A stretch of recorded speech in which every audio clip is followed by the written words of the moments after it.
And this evening's broadcast of the North Idaho College Public Forum, a student production.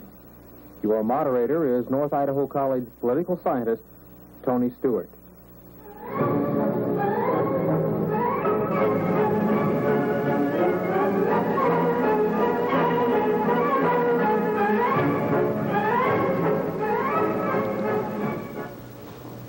Good evening, ladies and gentlemen.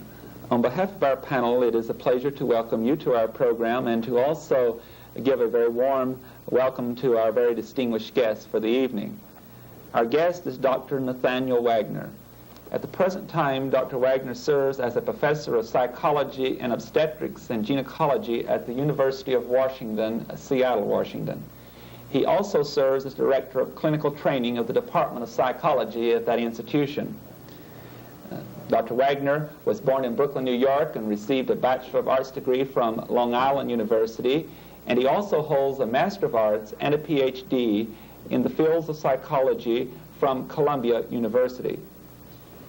He has traveled extensively throughout the world, including a stay in London, England, where he served as a consultant in sex education to the Family Planning Center.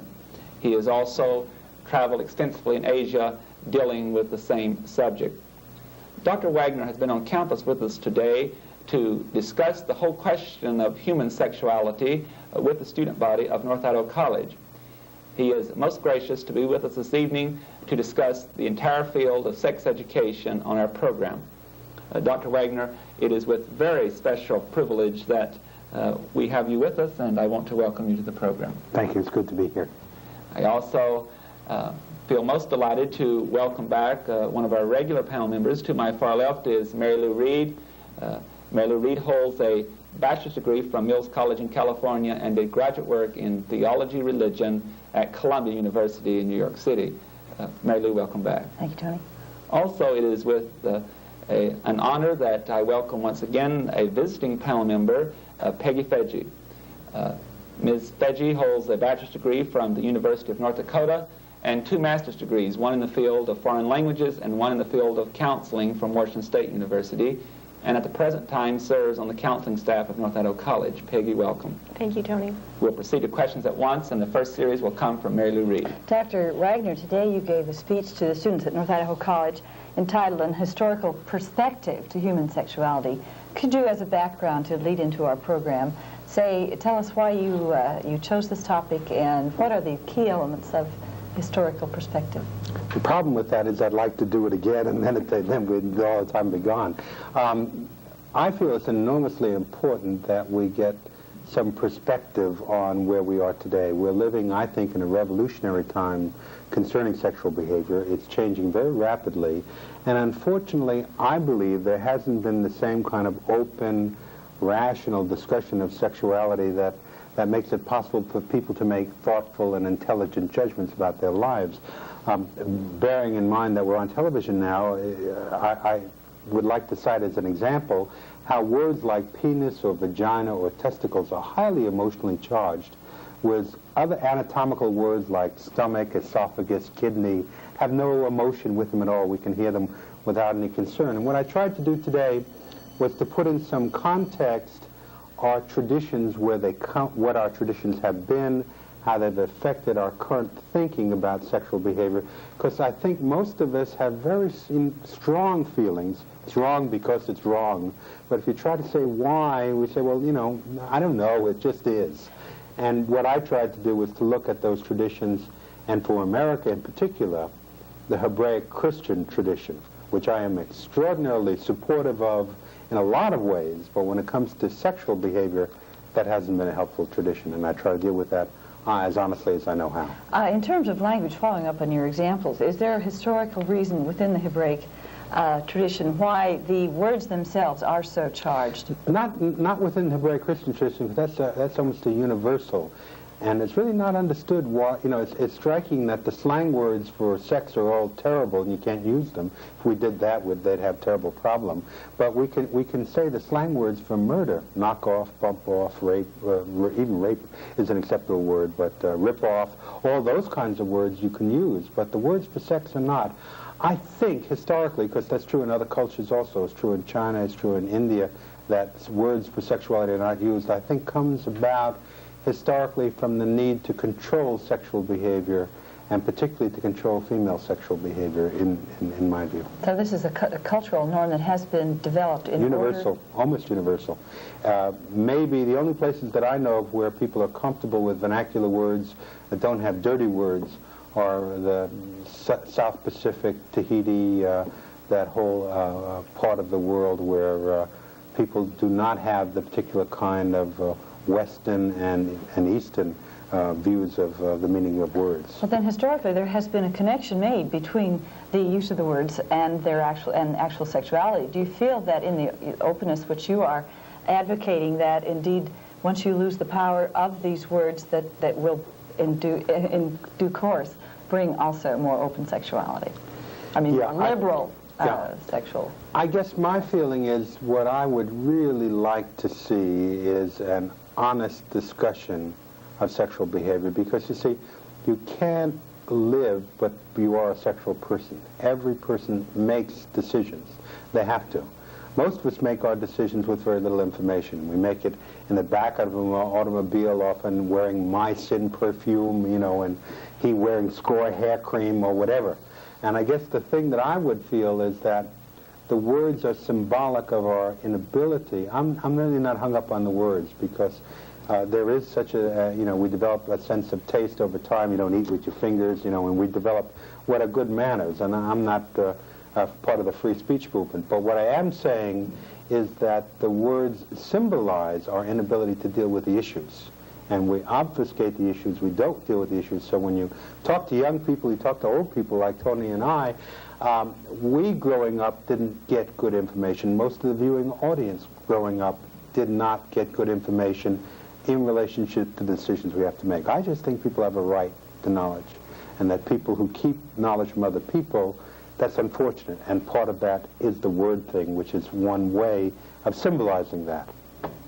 Thank you. Peggy Fetchy. Okay, I'm going to ask you a question about, do you have a differentiation in your thinking between sex and sexuality?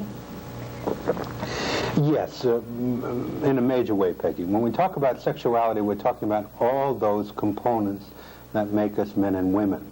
And we have a woman just getting her PhD at the University of Washington who is a Roman Catholic nun. And by her own statement, she's been abstinent because of the commitment she's made to her church, and she feels comfortable about her commitment.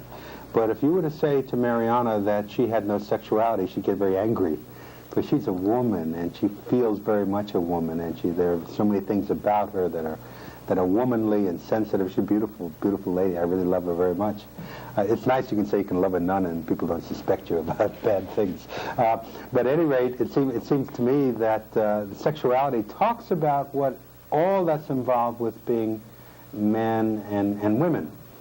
Sex, per se, one of our major problems, and I think this comes from some of the work that I've done with people who have committed rape and people who actually have committed sex murders, is the objectification of women into objects. I think if one wants to put Playboy down, and I would like to, it's on that kind of thing, that women become for men objects for one's pleasure. And you see, sexuality really talks about empathic thing between two people, where there's some sense of caring and some sense of mutuality and all of that. Sex is like when you go and you watch the cheap shows and you buy it, and you know, and in that sense we're talking about mostly genital sexuality or genital sex, and it has very little sexuality part of it. It also has to do with the difference between sexiness and sexuality. Sexiness is kind of the packaging, you know, you wear the clothes right and you do all of that. With sexuality, in our society, the only peoples who supposedly, it's more true for women than it is for men, I guess, that are really capable of sexiness are young women. Men, apparently Paul Newman is very attractive to women, even though he's 50, and 50's a young man. But it seems to me that the whole issue of sexuality, a woman at 50, at 60 is very capable of being sexually alive, and that sense of sexuality talks about the experience of giving, of taking, of being a human being, rather than being an object for somebody else. Dr. Wagner, earlier today with the students, you addressed yourself to the issue of revolutionary changes in sexual attitudes and behavior that are coming in the world and are really facing the United States. And you discussed three areas of sexual behavior in which this is taking place. Would you take time at this time to identify those three areas and what you think the implications are of this change that you have discussed? Sure, Tony. I think we're living in a time in which there has been a sexual revolution in America. It's still going on in certain areas. It's more advanced than others. The first, and I like to think of three separate components of that sexual revolution. The first has to do with the question of premarital, or I would prefer non-marital sex. And the reason I'd prefer non-marital is there are a lot of people who engage in sexual behavior who are planning never to marry, and the only marriage is in the mind of the people describing the behavior. I mean, if you're 52 or 55 or 60 years old and you're unmarried and you're engaging in sexual behavior, is that premarital? You know, at what age do you have to wait till it becomes non-marital? But at any rate, I believe that the premarital, non-marital sexual revolution is over in America.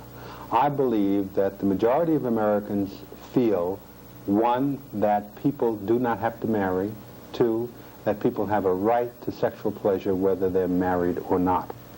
Now, we live in a pluralistic society, and I'm very grateful for that, in which we have people who are Catholics, and people who are Baptists, and people who are Unitarians, and people who are Quakers, or Holy Rollers, or Buddhists, or atheists, or whatever, and we live together in harmony side by side. And I would like to see that happen in terms of sexual behavior, that people could do their own thing as long as they weren't imposing it upon somebody else or having somebody else impose their views upon us. And I think that's happening already in sexual behavior, particularly as it concerns non-marital behavior. The data is relatively clear now that most Americans, it was always true since we've collected data about 1905, it's true for males, have sexual experience prior to marriage, those who marry. It's now true for females. Most females are sexually experienced to the point of intercourse before they're married. And that revolution, in my judgment, is really over.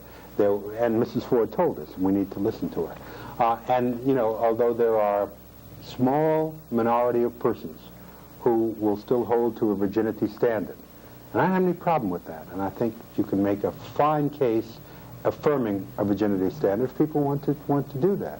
But I think that's a minority in America. Recently, over in Seattle, I spoke to a group of Mormon parents who wanted, actually my wife and I went and talked to these parents who were very concerned about the fact that they felt they were in a minority now, and their view was a minority view, and how could they help their children to adhere to their traditional Mormon faith? Well, I think parents have a right to that.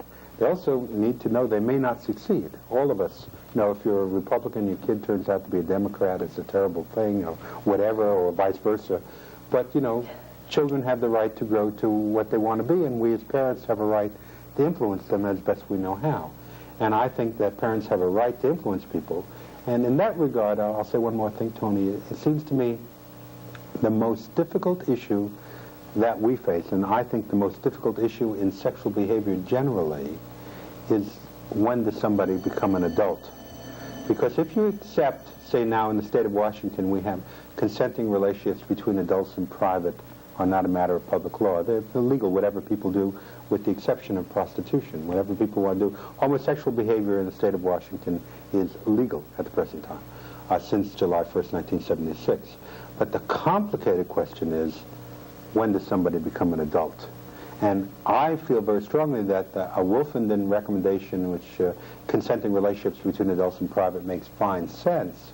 But I remember one time speaking at a meeting, and my eldest boy, who was now 20, was about 15, and he was there, and he said, "Dad, I agree with what you say, but the thing that troubles me is I don't know, when do I become an adult?" And because I have a tendency to smart answers, I said, "Well, Mark, as long as you keep asking, it's not yet." But I don't think that really deals with the issue. That's a major, difficult issue. The second part of the sexual revolution is ongoing.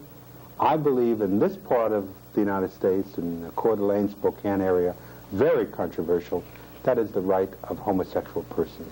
The rights of people who choose a homosexual orientation to be not discriminated against in employment or in other way. Obviously, anyone who knows that a homosexual male will seduce a boy or a girl, or a homosexual female seduce a female, that's a crime. But if you're worried about that, you need to be more worried about the heterosexuals, because the heterosexuals are more involved in that than homosexuals are. It's wrong whenever it occurs, but that's more a heterosexual problem than a homosexual problem. And I might say in passing, Tony, that some of the work that we're doing right now suggests that maybe as many as 1 out of 10 women are molested as children. Maybe as many as 1 out of 10.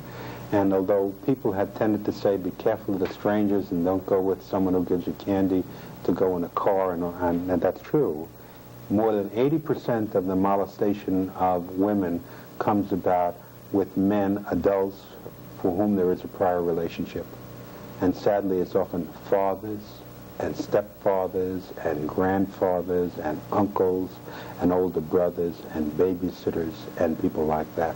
And it does a lot of harm to women. I'm convinced of that. And that's the kind of issue that isn't talked about, that we don't really deal with. Somehow we can get outraged about 2 homosexuals who were adults. And from my vantage point, let them do whatever they want, you know. They're not making babies and they're not adding to the overpopulation of the world. If they're happy, God bless them, you know. But it seems to me that the other kinds of issues of the exploitation of children, for example, something really we need to be concerned about. The third issue, and probably the most difficult one, and the one we'll be dealing with tomorrow at the workshop that we're holding here at North Idaho College, has to do with the complicated question of the viability of marriage and whether marriage can succeed or not. And it seems to me that any person who looks at the data has to be terribly concerned, because we have a increasing divorce rate, higher now than it's ever been in the history of America, and a decreasing marriage rate. And if you believe, as I happen to, that a good place to raise children is within marriage, and that children need stability of relationships, then that has got to be troubling. And it seems to me the whole issue, unless you want to put your head in the sand, Jimmy Carter said the other day in that famous Playboy interview that he admitted to lusting, his word, after females. The data is that more than 50% of American males not only lust, but are involved in extramarital behavior. More than 50%. And the largest increase, according to I'm not advocating, I'm reporting, according to what the data is, the largest increase is in American females. And that probably the young American females married engaging in extramarital behavior is a genuine issue. Now, you may say adultery is against one of the 10 Commandments, it's wrong, etc. If that's your belief, that's fine. But we have to look at the fact that a significant number of Americans are engaging in that behavior, sometimes with very harmful consequences, sometimes with not harmful consequences.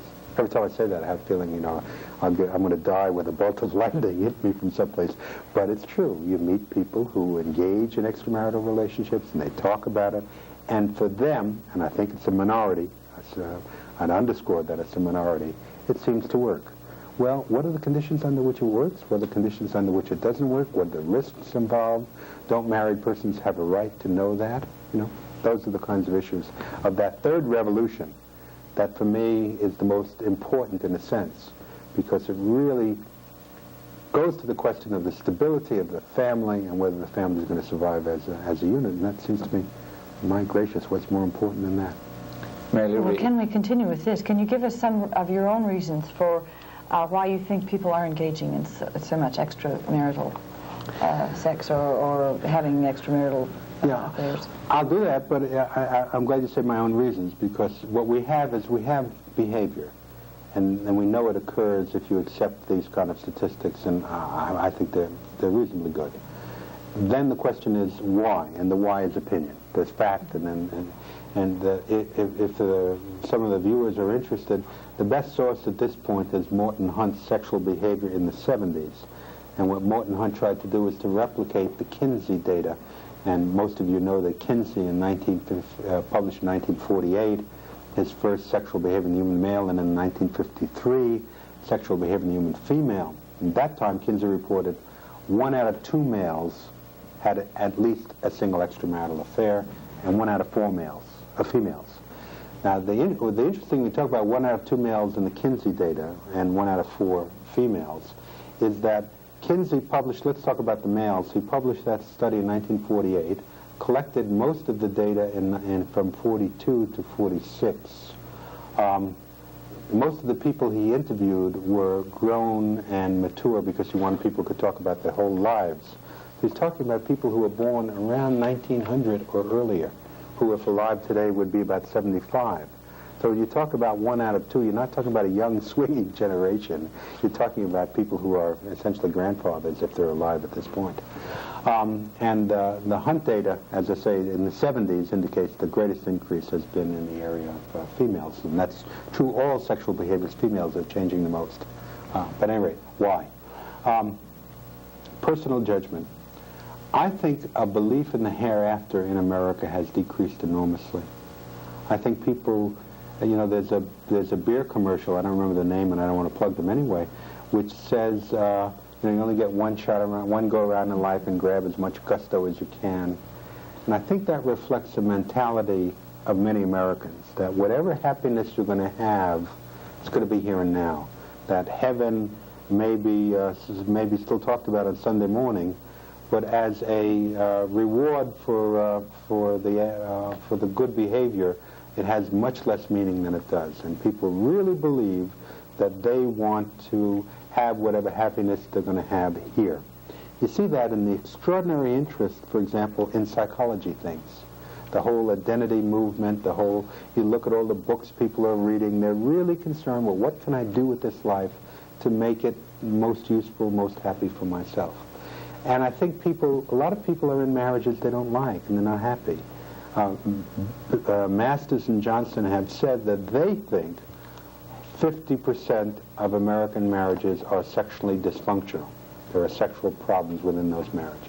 They're probably the most knowledgeable people in the United States in sexual behavior, and that's their judgment. So there are a lot of people who are unhappy sexually. There are a lot of people who feel cheated by growing up in a time where, you know, I think today young people look at the college, older people look at the college settings and think that kids are copulating between class. You know, it's just an enormous, wonderful time that's being had on the college campuses.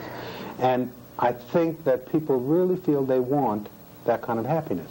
Secondly, I think there's a serious question which is being raised by thoughtful people, the O'Neills in their book, The Open Marriage as an example, that the notion that a man or a woman can satisfy all of the emotional, psychological, sexual needs of one another for a lifetime is not true for everybody. And so I think people are saying, I want to experience other things, I want other kinds of intimate relationships, I want closeness. And a lot of people are doing it with, as I said before, harmful consequences, but sometimes not harmful consequences. And it's a search, I think, for happiness. I think what has happened in this country, although it may change because of the economic things, we're affluent. The kind of to make it, to worry about, you know, getting enough money to be on the table so that food is there and to meet the rent, that's not a concern for so many of us.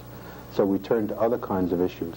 And the issues that we turn to is to give as much meaning as possible to our lives. I would say, and I don't want to be facetious, the increase in sports, in tennis and skiing is another kind of way of people saying, I want leisure time, I want to use my life in ways that are constructive. And I think the sexual thing is part of that.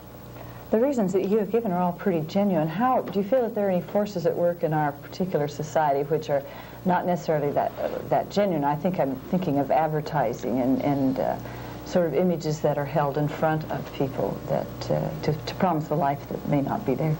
Yeah, I think that's clearly true. There's a kind of an image of romance and happiness, but I'm not. You know, that was equally true, it seems to me, in the 30s. With Clark Gable and Carol Lombard were the romantic images, and people looked at it and went to the movies, but didn't affect them. I live in parts of Asia where people have the most conservative traditions. They go watch James Bond movies, and it doesn't affect them. And I think the difference has been that somehow the notions of happiness that belong to other people are now people saying, I have that right. And I think that's the difference, rather than the inputs have been there. It's the meaning that we give to the inputs. I think there's a tendency on the part of some people to want to blame all our problems on Madison Avenue and advertising, on the boob tube and all of that. But, we use those things. And we use those things for reasons that are indigenous to a changing sense of what's important in our life. And I think that's why I believe that the profound secularism, which is part of our age, and which in a way, Viking is all part. We go to Mars. There's no life there, and we can do that, and we can, and people can't seem to find God. And I don't want to be sacrilegious, or the sense of that kind of commitment. And I on the plane over today, I flew over from Seattle. I was reading the newspaper. Some women have come out with a new Bible that's non-sexist. That all the references to he are removed to a neutral gender, saying that the Creator said, and it's the Creator, without a male reference. And I think that kind of questioning of some of our basic assumptions, which are fundamentally religious, raise serious question about the nature of morality, and confounded by the fact, and I know I'll make some of our viewers terribly unhappy by what I'm about to say, confounded by the fact that religion has essentially been silent, in my judgment, in responding to contemporary problems in contemporary ways. There's some exceptions. The Quakers have done a good job in terms of talking about a Quaker view of sexuality. But, we're acting as if contraception didn't exist, like sex and reproduction are the same, like there's a need for more people immediately, and like the only role of women is to make babies and stay home, keep them barefoot in the kitchen. I think Billy Graham is a good example of that kind of putting forth a belief which is really not responsive to a changed world. And I would like to see religion enter into the fray and talk about relationships, because the rip-offs that occur and the way people get hurt. What has happened is we have more freedom, but the tools to deal with that freedom are not there. And so people are free to do. You see this strikingly in young people. They don't, they know that they're expected to do things, but how in heaven's name they're going to make thoughtful decisions about what they're expected to do is very hard to come by. And then when you start to say, let's talk about it, people say, shh, you mustn't do that, And you see it again and again in community after community, which refuses to allow sex education, although 80% of the parents want it. But administrators are afraid they won't pass the school bond issues, and so they say, let's not make anybody unhappy. So the kids continue to get their information from other kids, and they continue to get it from television and from Mary Hartman, a particular view of sexuality, and from Playboy magazine, and from all of those influences, while, in my judgment, the responsible part of society sits back and says, we ought to be doing something, shouldn't we, and do nothing. Peggy Fetchy. You've mentioned several times the changing role of women today. I guess it's going to be the inevitable question. Could you elaborate some more on how you see the women's movement affecting male-female relationships, especially in the areas of responsibility, love? Yeah. Well, I might say at the beginning that I think of myself as a feminist. I don't think of myself as a female, but I think of myself as a feminist. I think that most of the demands of women are reasonable and rational, although their manner in asking some women's manner is stupid and insensitive. But I think women have as much right to be stupid and insensitive as men do, and I think they've got a long way to go till they can catch up with us. Okay. I think let me speak more directly to it. What you hear often from people, I get this question. Isn't it true that more men have sexual difficulties as a consequence of the greater assertiveness of women? That particularly impotence occur more because of the assertiveness of women? And somehow underneath that question, I believe, is a statement something like this. Look, you girls, if you don't be careful, you won't have anything to deal with. And so you better, cool it a little bit and, act a little nicer to us guys, or else you'll be sorry. If males have sexual problems as a consequence of the greater assertiveness of women, then I would argue we males we ought to get our own things in shape, and that we ought to deal with those problems ourselves rather than saying, be careful. And it seems to me that it's very striking, I think it was true today also, that whenever material about human sexuality is available, you get more women coming than men. Because men have this strange belief that somehow, by virtue of being men, they're all sexual experts. It's in their genes, so to speak, and is a natural consequence of their being alive. And it seems to me that, ignorance is equally true of men and women. I know that when I graduated from Columbia University, I was very ignorant about sexual behavior because it hadn't been taught. As a psychologist, PhD, I hadn't been trained. And I had to teach myself in many ways and seek out certain kinds of experiences to learn the little that I know now. And it seems to me that what women are doing is saying, look, we have rights, and if we males are going to deal with that in any responsible way, we've got to deal with them honestly and say, well, let's talk about it. And it seems to me that it's very complicated because the tradition runs so profoundly deep, and men are fragile sexually. Men are very fragile sexually, more fragile than women are, although women are oppressed more and have less self-confidence and more down upon themselves and have negative views more than males. I think males are more fragile sexually. Part of that has to do with the physiologic nature of sexual response. Part of it has to do with the fact that males are taught that they're supposed to be the aggressors and they're supposed to know what to do and they're supposed to take the lead. If you're a female and you're a teenage female and you're out with a boy and you get frightened, what to do, you freeze, it's an acceptable behavior for a female to do nothing. If a male freezes, nothing happens. It's all over, and it's a striking difference. And males are supposed to take the leadership, and they get very little help in learning how to do that. And so males, it seems to me, need a good deal of assistance and need much more openness and much more honesty and less male ego. And again, I'm optimistic because I see a change in the young people today who are more open, more honest than my generation. I'm 47, than my generation ever was. These kids are much, much better than my generation was. There's the things about them that I don't particularly like. That very little sense of history. They think every good idea they invented, over coffee right then, and they're lazy as can be and are unwilling to look and see what other people have done. But the issue of their honesty and their openness to deal with things in a much more direct way, I'm impressed about, and so I'm optimistic in that regard, although there's some very profound questions about the nature of male-female relationships and if we'll ever come to an egalitarian sense. Well, I don't know. And the problems in terms of numbers, that although there are 107 males born for every 100 females, by the time you're into adolescence already, the males have started to die off, and you get to 60, it's for every 3 males, there are 4 females, because males die off so rapidly. Males die on the average 7 or 8 years earlier than females, yet we tend to marry females that are 1 or 2 years younger than we are, guaranteeing 10 years of widowhood.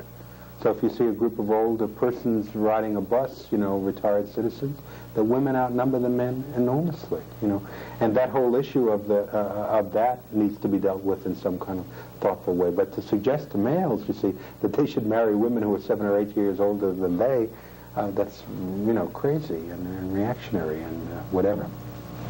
So it's a very complex area in which, I'll say one last thing, there's been more change in substance than in reality in male-female relationships. So it's possible now for girls to call boys up on telephone. They do it all the time. I know that because I have 2 males at home and they get calls from females all the time. But if you're female, it's quite limited what you can do. You can call a couple times, but that relationship still rests more on the male. And and females are still trained how to be attractive and to be in the right place at the right time, but don't be too pushy. Because if you're too pushy, then you scare them away. And it's this very hard, looking between being attractive and being there, but not being too assertive. And that hasn't changed very much. I'm convinced, I see a lot of very attractive young women in their late 20s and in their late 30s who aren't married. And they aren't married not because they've made a commitment that they want to be married. They just have never been asked by someone who they're willing to accept that from. I'm convinced if those females were males, they'd be married. Because any male who wants to get married can get married. No matter how unattractive he may be as a person, if he asks enough people, somebody will say yes. And if you're a male, you can do that. It's appropriate. You can say, well, whereas if you're female, you can't do that. And you have to do this very complicated dance that you women know better than I, that you have to do of appearing attractive and appearing there and yet and available, but not too much. And the same is true in terms of intelligence. Women have to be very careful about not appearing smarter than your man. Because if you do, then he won't. We males don't like women who are smarter than us, generally speaking. So it's a very complex area in which I have enormous empathy for women. And my male students tell me I over-identify with women, that I don't have enough empathy for the male position, and that's true. Because I think it's tougher to be a woman than it is a male in our society. Dr. Wagner, earlier today you indicated that the Hebraic Christian tradition is most supportive of older traditional sex standards that we've lived by, and also supports the increase in population very significantly. And we look at our present statistics and realize that between 1970 and the year 2006, the population of the world will double once again, or the population of Asia in 2006 will be what the population of the Earth is today. That this is a very serious problem we face. Would you comment, as you have earlier today, on do you think that religion itself, or organized religion as we know it, or this particular tradition of Christianity, will suffer because of current trends? In other words, what is your comment or comments on this question of how the revolution in human sexuality is affecting the Hebraic Christian tradition? Well, I'd like to repeat the story that I told today, because I think it says it better than any other way that I can think of, Tony. I have a friend who's a Roman Catholic priest, and this friend was over to our house for dinner, and after dinner my wife and I were sitting around talking, and he's a very thoughtful man. And I said to him, Richard, what would you do if someone came into your confessional with the following problem? And, Father, all my life I've tried to be a good Catholic. I lived according to the precepts of my church. And I really obeyed all the rules as best I know how, and I'm very comfortable at that. And I met a man. I was a virgin when I got married. I met a man who's a lovely man. We have really a neat and a good marriage. But I have one problem. I don't enjoy having intercourse. Not only do I don't enjoy it, but it's painful. So I went to my gynecologist. My gynecologist referred me to the University of Washington. So I'm going to the University of Washington clinic there. And the people at the clinic are teaching me and telling me how to masturbate. And so now I'm masturbating under doctor's orders. Father, am I committing a sin? And I said to my friend, what would you say if somebody came into your confessional and said that to you? I said, my friend's a very thoughtful man.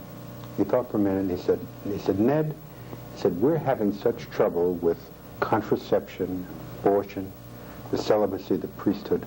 Why don't you go to hell? And for me, it's a reasonable answer. I really think it's a reasonable answer. The reason it's a reasonable answer is that the traditional tools of the Hebraic Christian religion are inadequate to deal with the current problems of 1976. Now, I happen to believe that some religions are going to respond and are going to turn to contemporary problems and try to provide contemporary solutions that are real in terms of a society in which contraception is here. The Pope may not accept it, but contraception is here, and that people are involved in sexual behavior other than making babies and have other intents in relationship to sexual behavior. And I happen to believe that those churches which do not respond to those kinds of questions will continue to be populated largely by older persons, and that they'll lose the younger people. And I think if you know something about contemporary religion, that's a very serious issue. So I happen to really feel very affirmative to American religion, the religions in this country.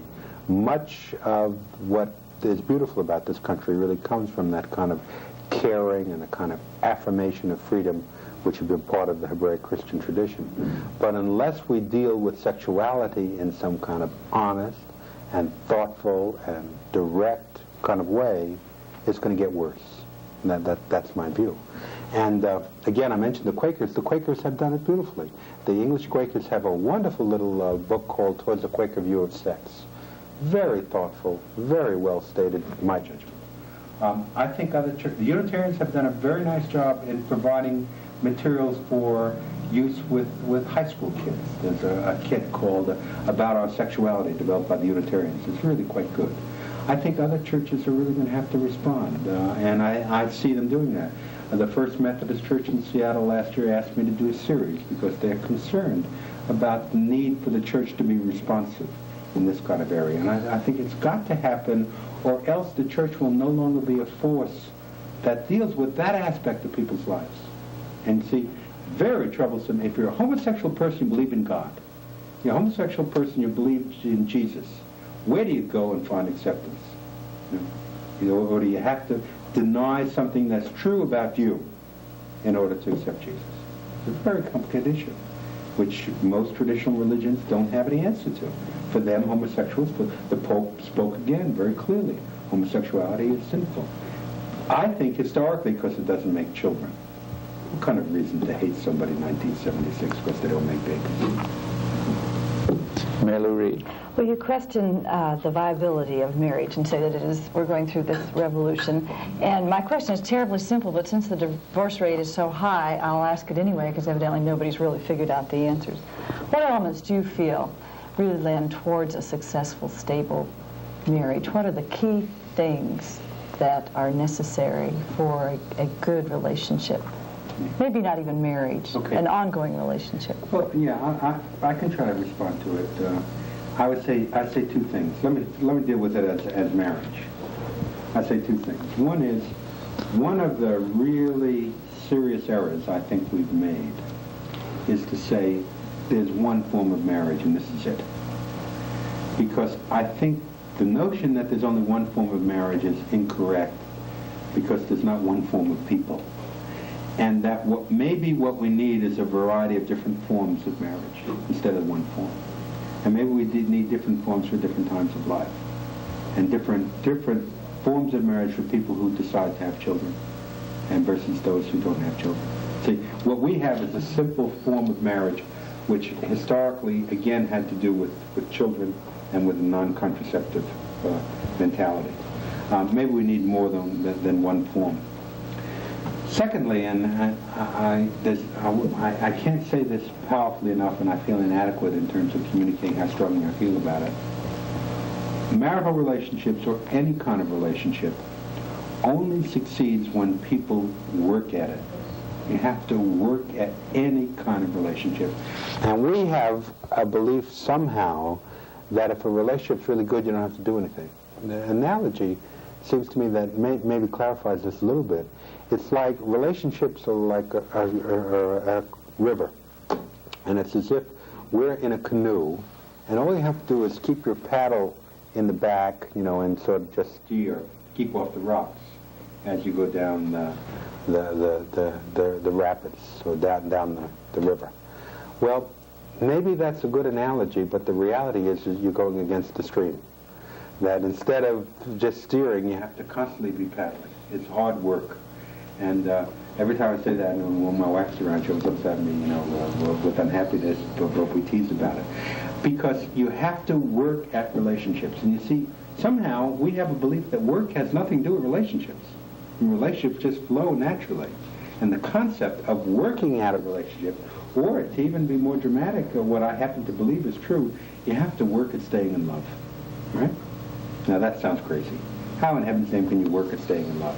But I really believe that's what you have to do. You have to work at it. It has to be a conscious, clear intent based on some value judgments that you have made, And then no relationship can exist without fighting, without anger, You've got to become aware that all of us have the potential for all kinds of angry feelings and angry thoughts, but that you can still love someone very deeply and want to kill them, you know. And it's that kind of business of learning how to cope with what our feelings are, and learning how to cope with them in some sort of honest and real way is what's involved. So it seems to me that what we do with young people is sort of to say, well, life is difficult, but somehow when you find the person, then it's happy ever after, or then it doesn't work out. And we never really talk about the difficulty of working relationships through. And that's what marriage is about. That's what relationships are about. You work it. And what about the marriages that don't work and the children that are left? How do you think that they should be taught that maybe that relationship didn't work, but that does not mean that it's impossible? I think an increased divorce rate, I would think, would make the problem of teaching about good relationships even harder. Well, yeah, I think what you say is correct and thoughtful, but it seems to me that the real issue is to learn to live with what the realities are and not with the fictions. And the realities are that sometimes a separation and a divorce can be the most creative and most loving things that people can do to one another. And that's true. And that although in one sense divorce is a failure, in another sense maintaining what is a relationship which really denigrates a person is a greater failure. I was talking rather recently to a woman who divorced, and she said, you know, I was married for almost 20 years, and the first time I really enjoyed myself is since I've been divorced. It was a lousy relationship, and we never were able to work it out. Well, that happens, you know, and I think what we've got to do is learn to have a greater tolerance for differences again, you know, and the whole issue of tolerance for differences is really important, because I think America, I can't think of any other place I'd rather live, and I've lived in other parts of the world. I can't think of any place rather than in the Northwest that I'd rather live in America. But one of the things we do is we sort of have almost a simple-minded notion that there's one way to do things. And you know, and in the same way we have very little tolerance for differences, ethnic differences, racial differences. We all want everyone to be the same.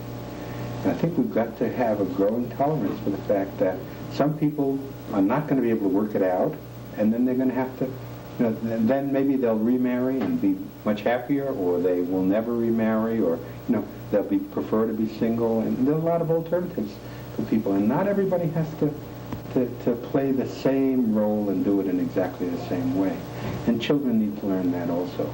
I have a former patient client who is now divorced and who has really been able to do that beautifully. And he says, I still see him because of some problems he has which are not really in relationship to relationship, that he really finds now that he's separated from his wife and they're divorced and they just have to deal with the custody of the children and, you know, transporting the kids are 12 and 14, that he really likes her now because he has a minimal kind of relationship and they can deal with that in a happy sort of way. And the kids, I'm sure, sense this kind of caring at a distance is possible to do. But it means that you've got to let your myths go, that, you know, that when we get married, we all have the same silly myth that our marriage will be great, and our marriage will be better than everybody else's, and our marriage is going to have great communication, it's really going to be beautiful. And then it turns out not to be, and we're so unhappy with it. I think we need a greater ability to see ourselves as what we really are, human and frail and capable of shortcoming. And you're saying also that there's a myth that there's any simple formula, and that it's important that we understand these complexities from the time we're very young. I really think so, yes. Peggy Fadgey. Okay, you were talking about some of the myths when we enter marriage, and certainly one of them is that our spouse, we put our spouse on a pedestal, and this is our ideal person, and they're going to stay there always. Oftentimes the realities of living together something else to mind. Could you comment on this sort of ideal love that we walk into marriage with, as opposed to a real love and something that is very lasting, that's going to maintain our marriage? Yeah. Well, again, I'm going to deal with that at some length tomorrow, and I'm a little bit troubled because it's hard to answer that one quickly, because it's some questions you feel you can answer and give a reasonable answer in a short period of time. I have a real sense there's a difference between what I would call romantic love and rational love. And romantic love is often based on knowing very little about the other person. You fall deeply in love, sort of like you fall in a hole, you know. And the falling in, I think, is an indication it happens so quickly, because what we really fall in love with is an image of what we want in the other person, and usually not related to what that other person is at all. You fall in love with what you think that other person is like. And then later you find out that you're married to someone who has a different image than what you thought you had. I've heard lots of people say, you know, this person is a different person than I married. Well, it's the same person, but they married an image which was different than what it is that they really did marry. It seems to me that what real love is about is loving somebody with their humanity, with their, you know, I have a test for true love, for rational love, and that is, and I think this can be done in a way that will not offend anybody watching television. That is, imagine for a moment the person you think you're in love with no clothes on. That's easy to do. That's easy to do. Having imagined that person with no clothes on, as I say, which is easy to do, imagine them sitting on the toilet seat defecating. Now, everybody defecates, you know. If you don't believe that you defecate, you're in real trouble. Everybody does. Imagine that person sitting on the toilet seat defecating, picking their nose like that, scratching themselves like that, you know, doing other kinds of things, making all kinds of noises. With that image clearly in mind of this person you think you love, sitting on the toilet seat doing all those things, if you still get turned on, then maybe you got something going for you. And I guess what I'm really saying is that part of a mature love or a rational love is to accept the other person the way they really are, with all their human qualities, such as going to the bathroom, such as belching, such as picking their nose, such as doing all those things that every human being does. Because, you know, if you live with somebody over a period of time, you'll see every one of those behaviors. You may not be lucky enough to have them all happen at one time, but you'll see all of those behaviors. And I guess what I'm saying is that part of mature loving of a person is really accepting them with all their frailties, with all their shortcomings, and not with some kind of romantic image. You see, the courtship period is almost like the marketplace, and it has the worst qualities of the marketplace in it, and that is you're selling something and somebody else is buying. Well, now when you go to buy a used car, you sometimes don't get the most, I have nothing against used car salesmen, but you sometimes don't get the most honest presentation. And that's what we do in the marriage market. We sell ourselves, and we sell the best, in a sense. The courtship period is a period in which most people are not being honest. They're on their best behavior, or they're on their company manners. And it may be that what's really necessary for mature relationships to maintain themselves is for people to have a more realistic, a more honest view of what people are. That's why I'm not terribly troubled about people living with one another before they're married, because they then have an opportunity to know what it is they're really getting into. Mary Lou Reed. Well, this is a political year, so I'd like to ask you a question about political marriages. I don't know if you've read The Power Lovers. I haven't read it, but evidently it discusses the problems that women in particular have when their husband is a successful politician. Do you have any comments upon that particular situation? No. How about the workaholic? And I think that really this is what we're saying about a politician. He's a politician first, perhaps. His job comes before his marriage and his family. How about the situation where there really is a prior commitment? Well, I think, you know, the things I was saying earlier really relate to that. I think marriages can only succeed when people work at them. And when people have a higher priority in other areas, and I guess that would be true to some extent to politicians, though I've not had a lot of personal experience. When people have another commitment that's higher and don't have the time to work at their relationships, nor give it that kind of priority, then there's got to be a disaster. There really has to be. And it seems to me that part of any marriage succeeding is taking the time to work at it.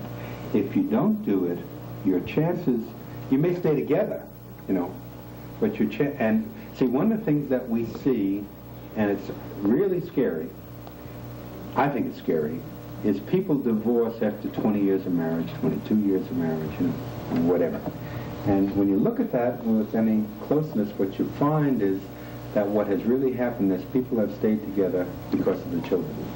They have stopped in their making any genuine and sincere effort to work at the marriage. And so they stay together because that's a way of caring for the kids and because of a whole variety of other things. The kids are gone, they look at one another and they say, who are you? Well, what do we talk about now? Because they have stopped working at their relationships. So it seems to me clear that unless people work at their relationships, it's not going to happen. And I think we'll see more and more divorce. But the tragedy is that in our school systems, you see, what kind of help do you get in mate selection, in talking about working at a marriage, and talking about relationships, Now, I think it's troublesome that our schools have at times moved away from standards of academic excellence. I happen to be concerned about that. I really am. I see some of my students at the University of Washington, and you wonder how they got to supposedly a great university with the kind of skills that they have, skills in writing and skills in communicating. But it seems to me that whereas we should continue in our pursuit of academic excellence, I gotta believe there's enough room in that curriculum to talk about relationships. There's got to be there too. I think in that sense we can have the guns and the butter. We can have them both. We can have academic excellence and some concern about the nature of human relationships. That should be an important part of the curriculum, because you see, people are expressing that importance they see to it in other ways by, again, I had a few moments when I was here and I walked in town in Coeur d'Alene and looked in one of the bookstores in town, and it's full of self-help books, full of psychology books, because people really are desperate in that kind of knowledge, and young people in particular. So why can't we give it to them? Why can't we talk about relationships? Why can't we talk about marriage and make marriage and family and child rearing as important as arithmetic? With that, Dr. Wagner, I have to bring our program to a conclusion. On behalf of the panel, it's been a very special privilege having you with us and seeing an individual who can discuss an issue with such candidness and also with articulation. Thank you very much. Thank you. Ladies and gentlemen, be with us again next week at 6 p.m. on Channel 7, when again we'll be interviewing another personality of the United States. And until that time, good evening. That was very, very good.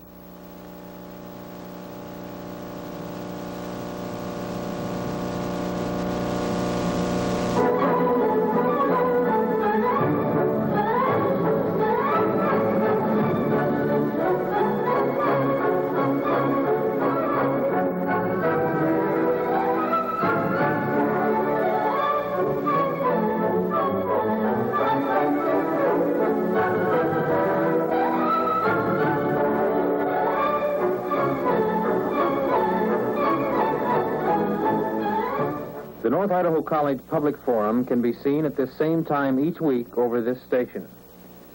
The preceding student production was brought to you by videotape recording.